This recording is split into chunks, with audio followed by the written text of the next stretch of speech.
Entourée des cimes parmi les plus élevées au monde, la région de Diamer, au nord du Pakistan, n'est pas d'accès facile. Sa population tribale est isolée ici depuis plusieurs générations, et elle est très religieuse, traditionnaliste et méfiante envers les étrangers. Jusqu'à récemment, l'éducation était pratiquement inexistante. Les femmes ne pouvaient pas gagner d'argent, et les gens étaient ouverts aux idées extrémistes. Mais tout ceci a maintenant changé. Dans le temps, les gens de cette région allaient s'entraîner ailleurs au Pakistan pour se préparer à mener le djihad, pour défendre l'islam. Mais après le projet, un changement a eu lieu et les gens ont arrêté d'y aller. Le projet qui a causé le changement d'attitude chez ces gens a été initié par le FIDA, le Fonds international pour le développement agricole. Son but était de réduire la pauvreté. Et c'était le tout premier projet de développement dans cette région. Mais ce que le projet proposait n'a pas été accepté facilement au début par cette population tribale. Ils nous ont dit qu'il fallait créer une organisation féminine, mais les attitudes sociales de cette région tribale ne permettaient pas aux femmes ni de se réunir, ni d'être mobilisées.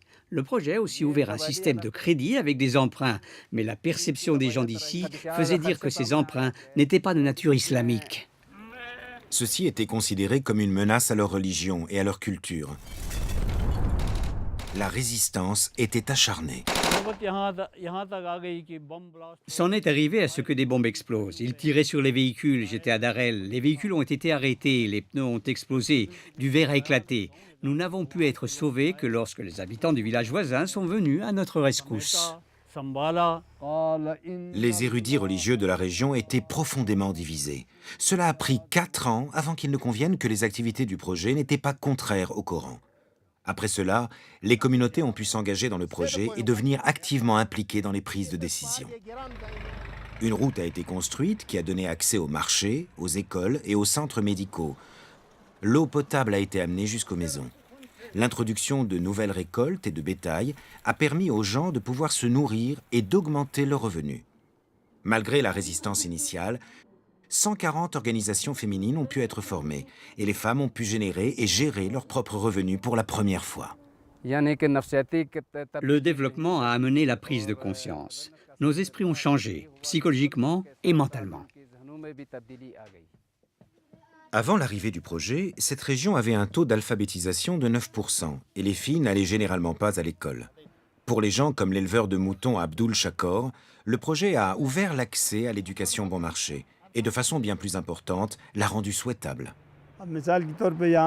Regardez-moi et regardez ceux qui étaient ici avant moi. Nous sommes tous analphabètes. Mais maintenant, nos enfants sont instruits. Avant, nous passions toute notre vie dans cette petite région.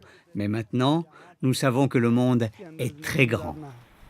Et lorsque les gens ont commencé à voir le monde d'une manière différente, le développement, l'éducation et la vie pacifique sont devenus des priorités, ce qui les a éloignés des pensées extrémistes.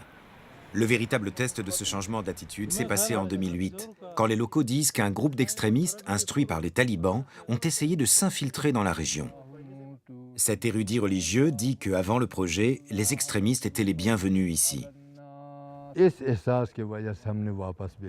Nous avons renvoyé ces gens parce que le développement de notre avenir était en jeu. Nous voulons le développement de l'éducation, de l'argent et du commerce. Nous voulons le développement pour notre population. Ceci n'est possible que lorsque nous vivons en paix. Maintenant, cette communauté ne dépend plus seulement du projet pour satisfaire ses besoins. Les gens ont récemment financé leur propre électricité. Et à un moment où l'intégrisme menace la stabilité mondiale, ces gens prouvent que lorsqu'ils sont introduits à un monde plus grand, leurs attitudes peuvent changer.